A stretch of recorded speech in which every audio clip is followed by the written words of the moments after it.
Hi, welcome back to the farm.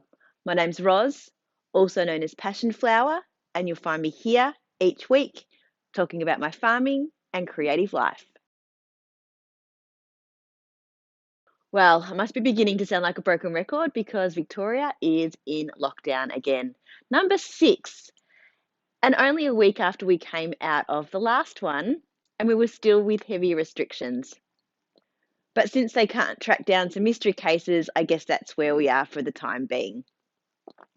It's actually pretty scary now how quickly we all get back into lockdown life and routine. Everyone is going about their work and school from home again, and we're already brewing up a project or two that we might be able to do in the coming week to keep ourselves busy. I'll be able to share those with you next week. This week, we have been dealing with a problem with the chickens.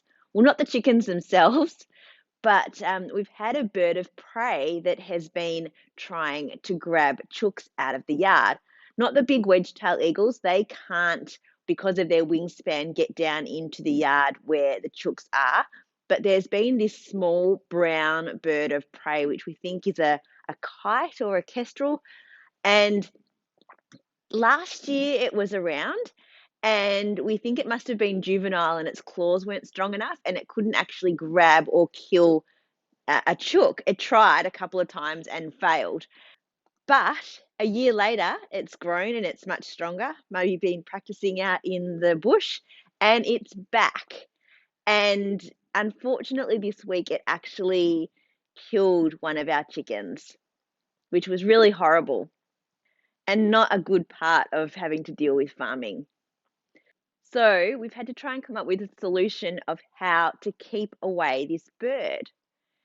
The chooks can hide. They can get under trees. They can get back into the hen house, and Nassie does scare it away a lot of the time.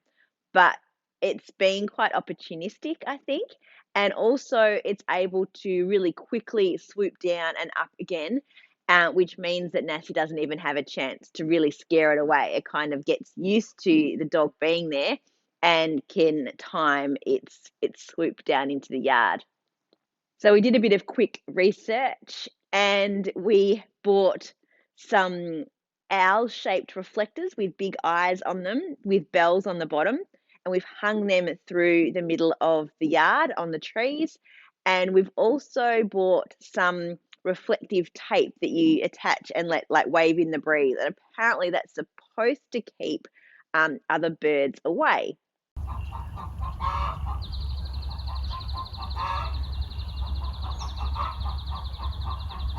And it seems to have worked. We haven't seen or heard it the last few days since we put the tape and the owls up, but I'm not sure if it's 100% successful at this point because it may have just been that it is now satisfied, it got itself a chicken and it's moved on, or it could have gone back to its nest to give that to its babies and trying to um, find food elsewhere. And it may now know that it can get a chook and come back whenever it wants. So we'll have to sort of wait a little bit longer to see if we've been successful with this. Our other option is a scarecrow. We've been getting some old clothes together and we might make a scarecrow. Or a last resort will be to put netting up because this is again the second year that this bird has been doing this, and we don't want to have any more of our chickens killed, nor do we want the others to be stressed and not laying eggs either. So we have to come up with a solution that's going to be long term and safe for the chooks. So we will see how this goes and then make any adjustments that we need to. This week, I dyed up a sample square of my new lavender colorway, and I think it's come up looking really pretty. I've taken photos and it is now up on the website as one of my repeatable flower colors and is in the shop on Garden Variety Sock as a full skein or as mini skein. And I've also been doing a lot more dyeing of more flower colorways, just getting everything stocked up. As I've shared with you before, I am a stallholder for the big wool show, which is coming up at the start of September on the 4th and the 5th. So I need to get stock dyed and ready for that so that as soon as orders come in, I can ship those out. So that's been keeping me busy this week, and there will be more going into the dye pots in the next few days. Another benefit of lockdown. And I'll also be getting some of my lattice sock yarn into the dye pots as well. I keep saying Christmas colorway, it is coming. I've got ideas, and also just to get some repeatable colors on to my lattice sock base as well. So there'll be lots of color and dyeing photos coming on my Instagram feed. So follow me over on Instagram to keep up with all of that. This week I'm wearing the Lamina wrap by Amber O'Brien. It is in my Wonka colorways with the black is from Dyed by Hand Yarns. It was finished in November of 2019, and I did a video on blocking this. So I will put the link to that video below so you can check that out and have a really good view of the wrap itself.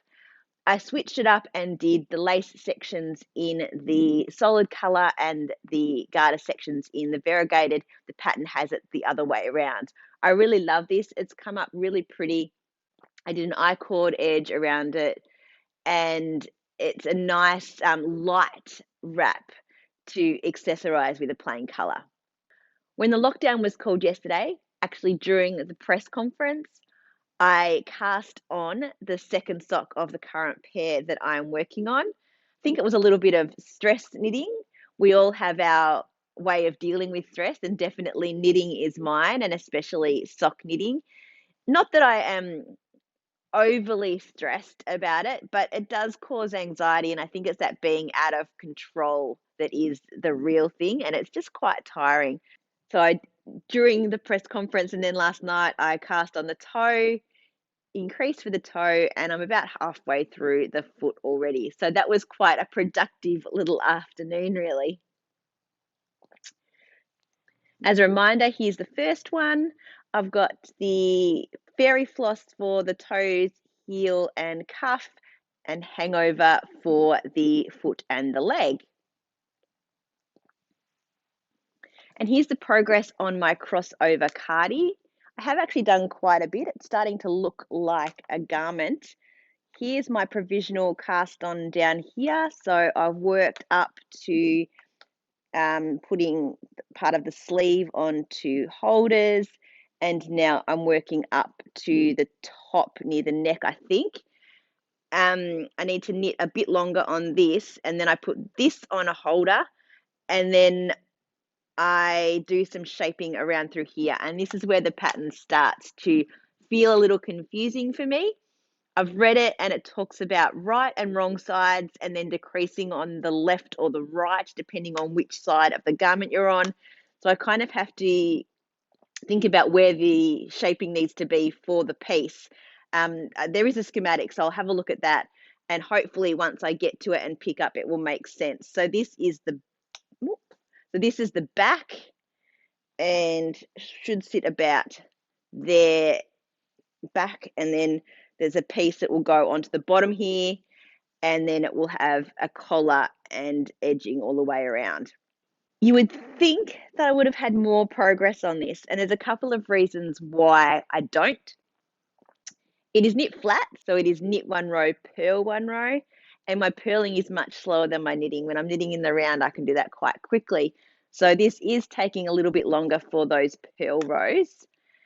The other thing is that I have a old project on the needles, which has distracted me a little bit.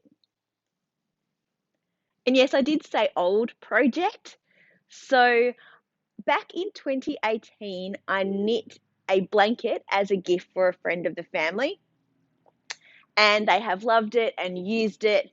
And the little boy is now 4, and as a family, they want to be able to use the blanket on the couch as a lap blanket rather than as a pram or a cot blanket just for the no longer baby. And it's been loved, and I've seen pictures of it over time, and it's really lovely that they now want to continue to use it. It was knit in my Snozzberries colorway on my Harvest DK yarn, and it was the 10 stitch baby blanket by Frankie Brown. And I'll put a picture of the complete blanket in here because I really can't show you. But it's still in really good condition. They've really loved it. There's a few little catches which I will fix, and I'll give it a shave to get rid of any pills once I've finished and re-washed and blocked the whole project. So what I am doing is I am adding some log cabining around the outside. So I've started along one side. I've picked up all the stitches, and I'm just adding garter, but in the opposite direction to the blanket itself. Now, this color was actually dyed at the same time as I dyed this Snozzberries, and it turned out to be a lighter pink rather than the sort of reddish orange that's in the blanket. But I think that it actually really works in well to tie the colors together rather than trying to dye the same exact Snozzberries again. And also because it's new, whoops, I'm dropping a stitch. And also because it's new yarn compared to old yarn, I kind of wanted a way to be able to link it together without making it too obvious that it was new, but also acknowledging that it is, if that makes any sense at all. So I was going to try and just dye up a color to match in here, and I probably will still do that because I'm thinking that I will do this log cabining around the outside and increase the size of the blanket on every side first. And I have 200 grams of this, so there should be enough to get a strip around each side. And then I think that I will dye a solid color different to these, but that goes with it, to create a border all the way around the outside. Still using garter stitch because I think that the whole thing should be in garter stitch, but I might add a little bit of detail to sort of pull the 10 stitch and the log cabins together to form the outside edge. So even though it doesn't look like I've done a ton, picking up all of those stitches and sort of figuring out how I'm going to work this has taken up my time this week, and I'm really enjoying it. It's weird to go back to a project that you thought was finished and to add on and change it from its original. But I think that it's going to turn out to be a really pretty functional blanket for the family moving forward. So I'm really excited to continue to work on it and to get it back to them so that they can continue to enjoy it. Well, that's it for another week. Thanks for spending some time with me. If you're enjoying these videos, please give me a thumbs up and subscribe to my channel. And look forward to seeing you next week on the farm. Bye.